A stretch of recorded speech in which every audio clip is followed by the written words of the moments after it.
Hello, everybody. On behalf of the Highland Park Public Library, we'd like to welcome you to Library in Your Living Room. We are pleased to present Shelf Isolation, a weekly mini-series about what to read, watch, and play next. I'm Catherine, and this is your Information and Reader Services Department. To begin, I'm going to turn things over to Readers Roundtable expert and moderator, Michelle. Hi everyone, it's Michelle. I just wanted to talk about some stuff I've been reading this week. If you do remember last time, I was reading Florence Adler Swims Forever by Rachel Beanland, and unfortunately I'm still working my way through it. I'm about halfway through, but I'm hoping that next week I'll be able to talk to you about it. There is time though, if you do, on the 9th of March at 1 p.m., we're going to have a discussion with Judy Levin on the book, Florence Adler Swims Forever. So hopefully, please do come. Even if you haven't read the book, we'd love to have you there. The information on registration will be down below in the show notes. Secondly, I wanted to talk about a game that me and my friends have started playing. Unfortunately, it's not available at the library because you only can get it on Steam. It is called Valheim, and it is a Viking-inspired exploration survival game. It is super fun. I've already played it for hours and hours. It is an open world where you fight monsters, you can build things, you build homes, you build weapons. It's just super fun. I believe it just came out, and it's just super fun. You can play it with up to 10 of your friends. It's just wonderful, and the graphics are really great. So I do highly recommend, if you do have Steam and you have friends and you love that kind of game, I do highly recommend Valheim. And that's it for today. Have a good week. Thanks. Okay, my first book this week is called 100 Cookies, the baking book for every kitchen. And I waited a while to get this. I know one of us is still on the waiting list. And I just wanted to say it's full of nicely photographed, tempting recipes. And this author is known for her pan banging technique. That's how I first came to know about this book. I had read about this in a magazine. It sounded kind of crazy, but there's a whole section of pan banging recipes in this book. And the idea is, partway through the baking time, you lift up one edge of the cookie sheet 4 inches and you let it drop down to the wire rack of your oven. And that causes, she says, let's see, that causes the gooey center to be preserved and you get a nice firm edge. But you also get what I think are kind of odd looking cookies, wrinkly cookies, and very flat cookies, and that's not what I want. So if you would rather have more height in your cookies too, there are plenty of other recipes in this book that would interest you, but it's nicely put together, interesting introduction. You know, I would recommend it. And best of all, you don't have to wait in line for it. I just found out it's available as an ebook on Hoopla, so you can check it out there. So my next book is The Silent Death by Volker Kutscher. This is the second book in the Babylon Berlin series. And I'm noticing it's set a year later, 1929, and I'm enjoying the 1920s detail. The crime takes place during the shooting of a talkie, which is a very new thing. And what happens is an actress, you know, they're playing a scene and an actress is hit by a falling spotlight. It falls from a scaffolding, maybe an accident, maybe not. But in order to go investigate this, they have to pack up a car. You know, these 3 detectives, the murder wagon, which they'd like to take, is not available. So they end up with an Opel. And they say, you know, you could barely get the third person in the back seat with this big camera we had to take, with this big, you know, tripod, whatever, you know, just so they can photograph the crime scene. So that's unusual. It just shows how long ago this was. But I was a few chapters in, and one night having trouble sleeping, I thought I needed something different. So I picked up another handy murder mystery. This one's called The Coroner's Lunch by Colin Cotterill. I had never heard of this until about a week ago. I got a call at the reference desk asking, do we have The Curse of the Pogo Stick? Is it on the shelf? And I thought, The Curse of the Pogo Stick, wow. And I talked to the patron a little bit, and she said she was calling around to see who had this book. because she was ready for it in the series and she just couldn't wait. So she was going to drive from several suburbs away to get this. So I looked into this, and The Coroner's Lunch is the very first book in the series. The coroner of the title is Dr. Siri, a 72-year-old doctor. Takes place in Laos in 1975 or so. And Dr. Siri has been a doctor, trained in France. And all of a sudden, the communists take over, and he has not fled along with a lot of other intelligentsia. He's one of the few doctors left, and so he is drafted by the party to become the national coroner. And this book has turned out to be a refreshing surprise, not depressing at all. It makes you laugh out loud. It's some of the situations he finds himself in, and some of the quick-witted attempts to deal with the system are also, good. So Highland Park owns many of these books, not every single one. The first one, in fact, I checked, is lost. This is from another library. But there are sometimes available as ebooks or e-audiobooks on Libby. And they're, again, not the complete series, but a lot of it is. So I recommend that. I'm about halfway through. They're kind of small books. So yeah, once again, I recommend those. And that's all from me this week. Hi, I'm Stephanie, your interlibrary loan specialist, and today I'm here to talk about murder. Today I watched, well, actually I didn't watch, I read this book and it was excellent. Just imagine that it's near the end of summer. You have one middle school, one high school child, and your husband who is a professor, and it's time to go on vacation. So you found this perfect house on Airbnb. And you're on your way. And as you're driving, you're noticing that, wow, we're getting away from everything. And so you pull in this beautiful house, swimming pool and everything. And it's just a dream place. So the kids immediately jump in the pool. You and your husband relax. One of you goes and gets the groceries. This is the start. This is the book, Leave the World Behind by Ruman Alam. I'm not sure if I pronounced it right. But anyway, so the story goes, the first night is uneventful, just having a great time, hanging out on vacation, starting things. And on the second night, the wife, there's Clay is the husband, Amanda's the wife, Archie's their son, and the daughter Rose. And the wife hears a noise and she asks the husband, do you hear anything? And he says, no, so then they're talking some more. And she's like, there it is again, I hear it. So then they kind of hear this knocking. And they're like, where is that knocking coming from? They realize it's at the front door. So, she's like, I don't know. I don't think that who would know that we're here. We're out in the middle of nowhere, on and on. So finally the husband's like, it's fine. It's fine. He goes, of course, and he opens the door. And there's an older couple. They're African-American. And they start talking, acting like they know these people right away. Well, the more they talk, she's like, the wife, Amanda, is just like, this is crazy. I'm not comfortable with this, on and on. But they're telling them that they've fled New York because there's been this power outage and something's going on. And they don't know what it is. And so Amanda says, she's trying to look at her phone and stuff. And all of a sudden, everyone's realizing their cell phones aren't working. They turn on the TV. It's the Snow Channel, that type of stuff. So, the whole question is, do we let these people in? Do we really trust them? Are they who they say they are? And the more they talk, they find out that they're the actual owners of this house. At least that's what they say.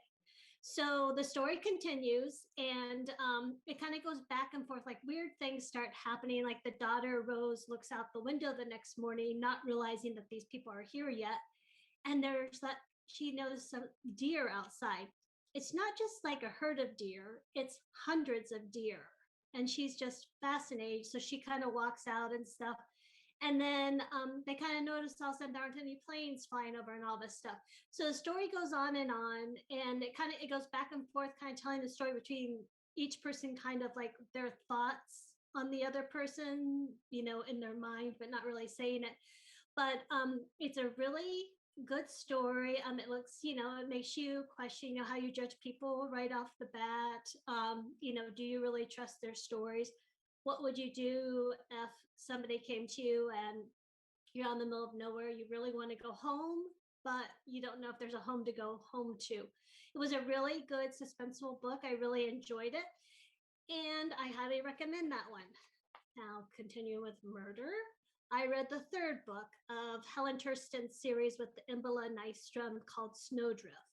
And this one picks up about 9 days after the last book, where Imbala has heard from her friend Lolo, who has been missing for 14 years. Imbala was the last person to see her. And her memories are that her friend was lying on the floor, not moving, and there were the three brothers looking over her, the Stavik brothers. And they're kind of like the mobsters of Gotham, I think it's Gothenburg. So that's all that she remembers. Goes now to present day, 9 days later, and she's visiting her uncle out in the country, and she gets a call from a cousin. Everyone's kind of related out in this area. And he calls to say, you know, could you please come over? Somebody's been murdered here. And they have like these little guest cottages and things. And so she goes over and she goes into this little guest house where it's happened. And she realizes that it's one of the Stavik brothers. It's Milo, the person who told her 14 years ago, if you tell anyone about what's happened to your friend, I know where you live and I'm going to kill you. Well, now he's dead. And it looks like it's a suicide, but they're not really sure. So in the meantime, another murder has taken place in this town, very busy little town. And it's a young man who's been stabbed. So there's two stories going where she's kind of involved in both. But it ends up that once Milo's killed, then they find out that the other two brothers, one is missing and the other one has also been murdered. So they're trying to figure out what's going on. And she's still trying to locate her friend Lolo. And there's like this incredible scene out in the woods where there's a lot of gunfire going on. We've got some grenades and all kinds of stuff. So there's a lot of action. It's a really good police, this kind of detective thing where they piece everything together.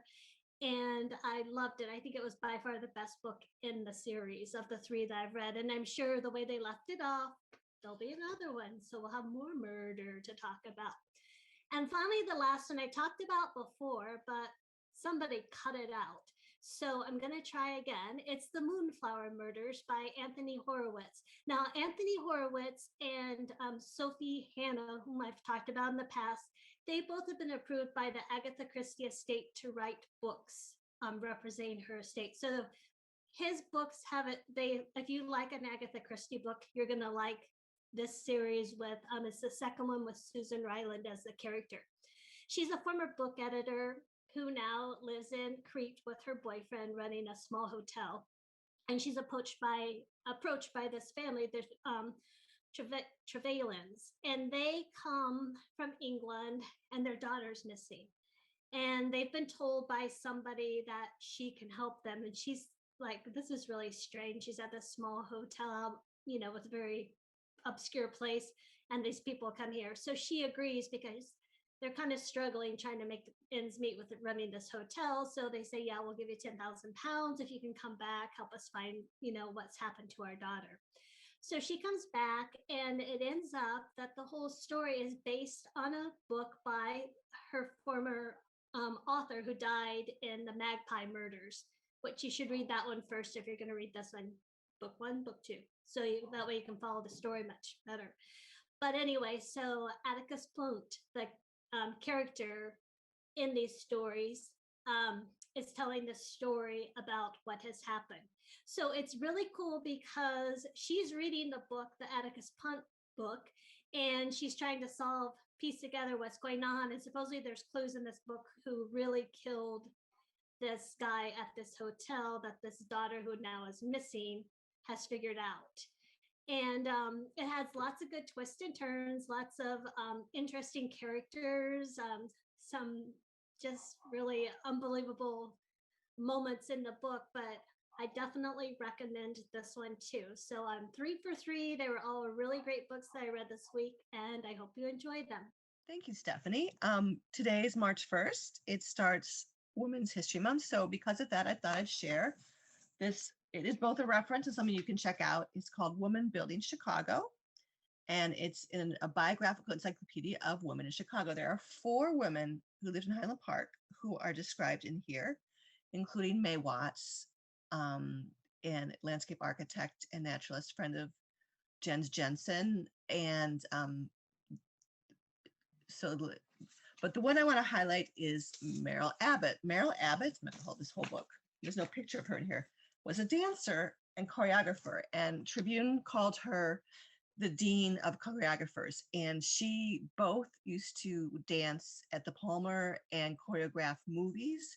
If you look at the IMBD database, you'll see a list of movies that her dancers danced in the mid 20th century. So it's kind of fun to learn about how she moved later after World War II to Highland Park and lived here, and other women in Highland Park, and various women in Chicago and around Chicago, and their histories in this area. So check it out. This is not the library copy. This is my copy from the library. Woman Building Chicago. Now, speaking both about women, today I talked to some students about various resources in our archives. I'm going to share my screen and talk about some of the things we talked about.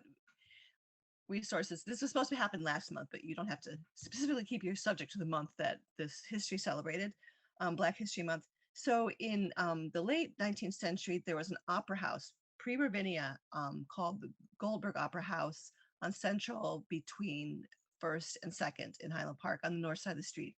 And in addition to having operas coming through, they was a community center. When one of the churches burned down, there were lots of fires at the time. They had the church service there, but Henrietta Vinton Davis was a friend of Frederick Douglass and also a touring actress who did a lot of like civil rights themed plays. Trilby is not a civil rights. I never saw this Trilby. I'm thinking this kind of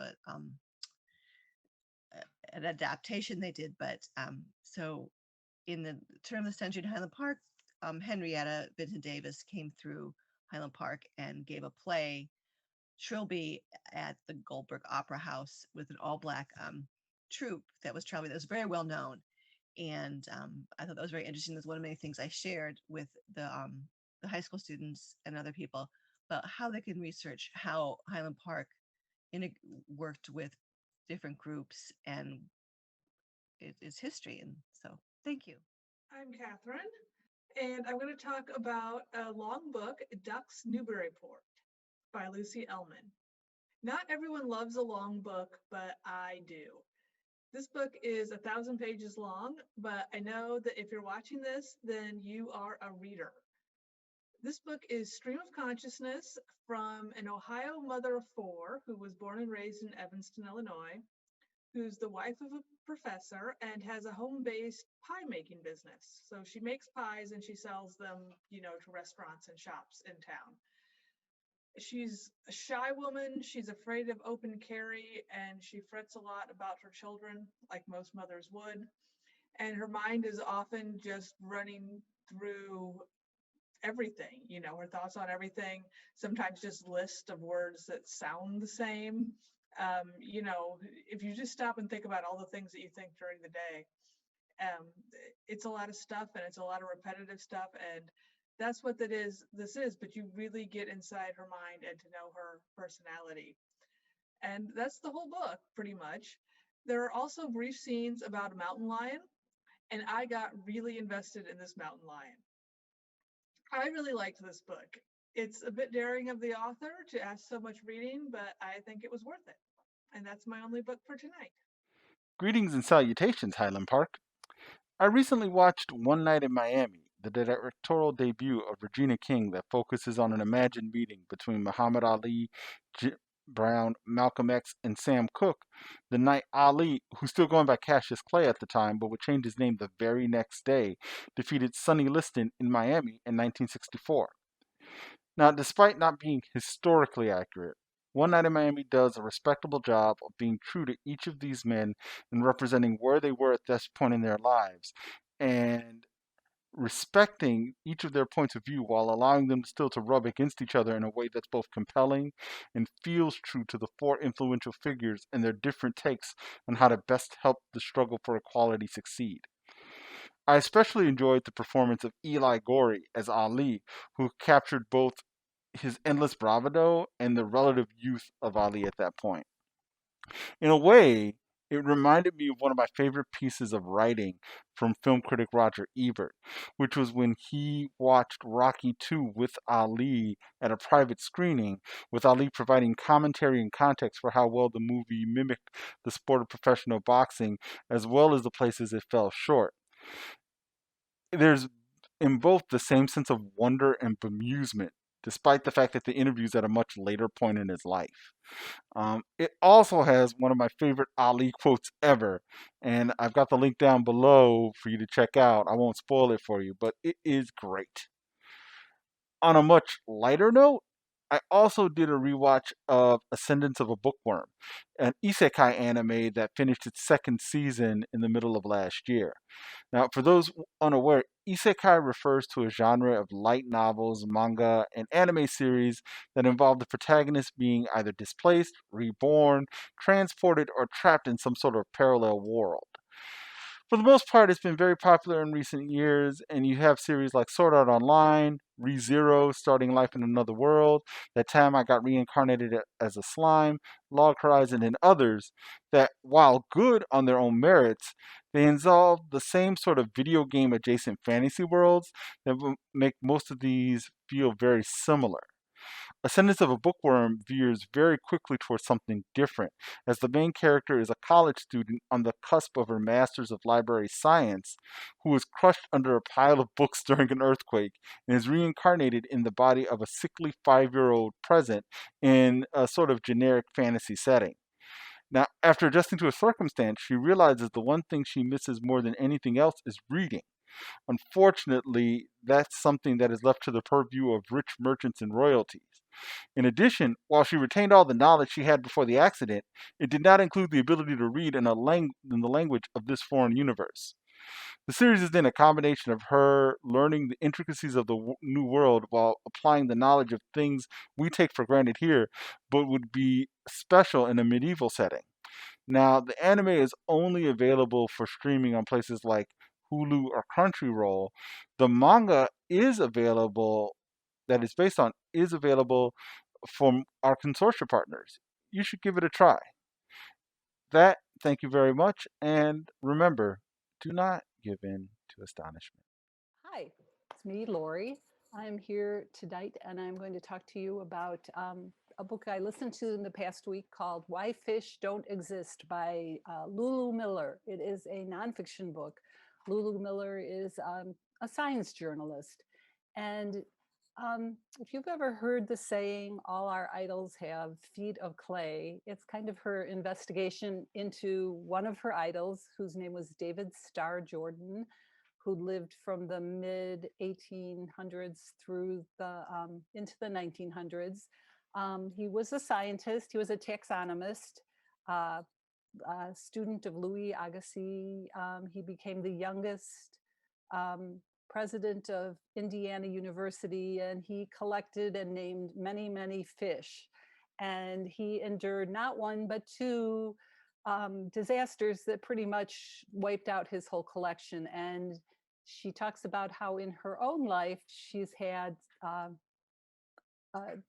disappointments or calamities, and how she kind of looks to David Starr Jordan, who had, two professional calamities. He lost, and then he had personal ones. He lost his first wife. He lost his favorite daughter. And he just kept bouncing back and, moving forward. But then the more she looks into his life, she finds that he was a champion of eugenics, and believed that there were many people who were not fit to live, and who were, as interested as he was in the taxonomy of things, he felt there was definitely a ladder of people, that some people were less intelligent by nature because of what they looked like than others. And that kind of turned her off. And so the book is about, uncovering what he was really like, and then taking from his life the things that helped her with her own life, and then moving on with her own life, coming past, overcoming her own disappointments. So it was a pretty interesting book. She reads it herself. She is a good narrator, and it's not long. So if you're looking for like a nice 5-hour audiobook, I would say definitely choose this. And and the audiobook has a really cute little epilogue that I'm pretty sure you don't get in the book, because it is just a little audio snippet. So I recommend it, and that's all I have to talk about tonight. So I'm going to pass this back to Catherine to lead us out. Thank you. That is it for today, folks. As always, please remember that we are all here for you. We are available for comments, questions, or concerns that you may have. Visit our website at hplibrary.org to find the various ways to contact us. Because the library's hours and services can change suddenly due to COVID, it is best to contact us via email or chat on our website before coming to the library. Our music today was Carefree by Kevin MacLeod. You can find more information about this and the titles we mentioned in our show notes below. Okay, everybody, this is us signing off. Until we see you next, stay safe.